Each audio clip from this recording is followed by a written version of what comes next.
그러면서 24절에 가장 중요한 말입니다.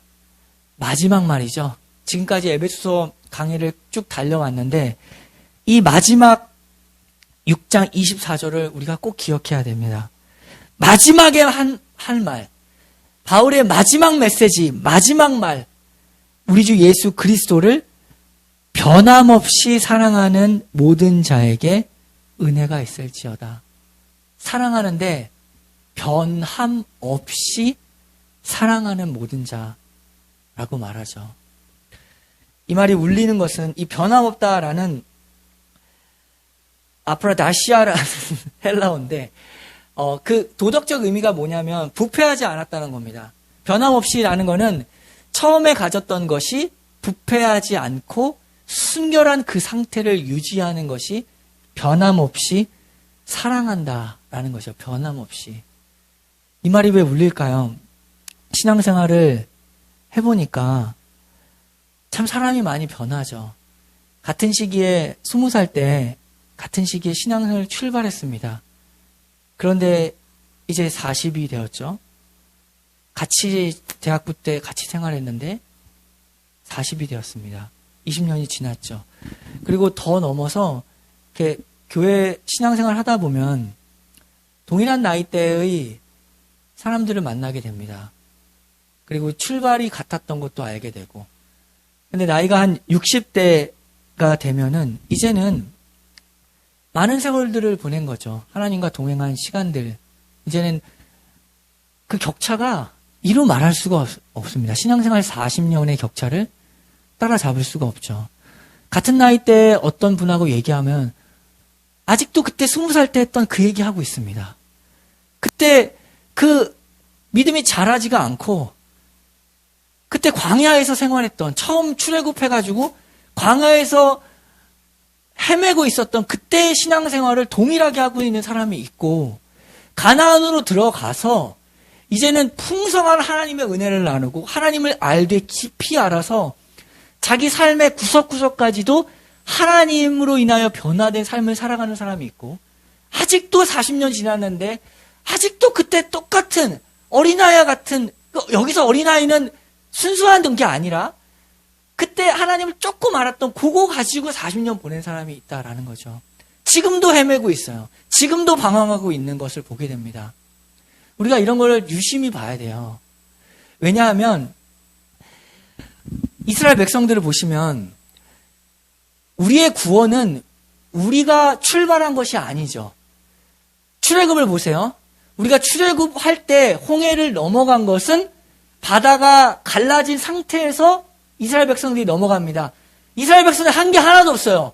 우리의 구원의 시작은 우리가 한 게 하나도 없습니다. 물이 열려서 건너간 거죠. 근데 가나안에 들어가는 요단강을 보세요. 요단강은 물이 열리지가 않아요. 어떻게 되죠? 제사장들이 언약궤를 메고 그 물을 밟을 때 물이 열립니다. 그거 달라요. 우리의 구원은 우리가 한 게 아무것도 없지만 가나안에 광야의 세월을 보내고 가나안에 들어갈 때 순종하지 않은 물 안 되면 물에 발을 안 대면 물은 안 열립니다. 이스라엘 백성들이 그 제사장을 비롯해서 가장 선봉의 제사장들이 언약궤를 메고 순종함으로 문이 열리죠. 신앙생활은 우리의 구원의 시작은 우리가 한 게 아무것도 없지만 구원 그 이후의 삶에 대해서는 하나님이 우리의 순종을 쓰셔서 하나님께 변함없이 사랑하기를 결단하고 결심하고 이러한 모든 것들을 하나님이 사용하셔서 우리를 자라게 하신다고요. 이걸 꼭 기억해야 돼요. 60살이 되보자고 생각해 보세요. 이제는 그 격차가 너무 심해요. 생각하는 게 너무 달라요. 어떤 사람은 하나님의 나라를 생각하고 나의 삶에서 작은 부분 오버하지 말고 살아가는 거, 주어진 것을 따라서 하나님 맡기신 일을 충성스럽게 걸어가는 사람이 있고 아직도 여기서 응애 거리는 사람이 있습니다. 그건 책임을 져야 됩니다. 나이가 60이 되면 신앙생활 40년 했으면 이제는 응애 거리고 자기 자랑하고 여기서 벗어나야 되죠. 너무나 다른 겁니다. 하나님의 자녀다워지는 것, 그냥 가만히 맨날 응애 거리면서 자라는 게 아니라 요단강을 건너는 것처럼 자기가 밟고 결심하고 나아가고 이러한 자기 삶에 아직 해결되지 않은 죄의 싹들, 미움, 다툼, 시기질도 끊어버리고 주님 도와주세요라고 애쓰며 걸어가는 신앙생활 속에서 하나님이 자라게 하신다고요. 우리 모두 다 여기 작은 거지만 여기서 3년 지났잖아요. 진자물교회 거의 3년 됐나? 3년 지나고 다음에 6년 지나고 369는 아니고 10년 지나고 그때 우리의 믿음이 자라야 됩니다. 성장해야 됩니다. 여전히 미움과 질투의 욕은 올지라도 예전에 하나님이 나를 주셨던 말씀 기억하고 그때 끊어보기로 했잖아. 변함없이 주님만 사랑하기로 했잖아. 라는 걸 다시 붙잡고 걸어가는 인생이 되어야 돼요.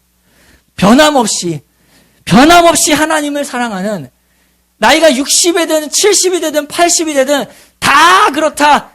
한국교회 다 그렇다. 목회자 다 그렇다. 이런 말만 하는 사람이 될 것이 아니라 사람들을 변화시키고 다 그런 사람들 속에서 빛과 소금의 역할을 하는 그리스도인이 돼야 됩니다. 세상 속에 그래야 됩니다. 우리가 그걸 향해서 나아가야 되고 변하지 않는 것. 다 변해도 내 환경, 돈 변하고 직장 변하고 환경 변하고 사람이 다 떠나고 다 변할지라도 하나님을 사랑하는 이 마음만큼은 변하지 않는 우리 교회 되길 바랍니다. 변함없이 사랑하는 모든 자에게 은혜가 있을지어다. 바울의 마지막 권면입니다. 이것을 꼭 기억하여서 우리 모두 변함없기를, 진짜 사랑만큼은 변함없기를, 사랑의 변함없는 우리 교회 되길 바랍니다. 기도하겠습니다.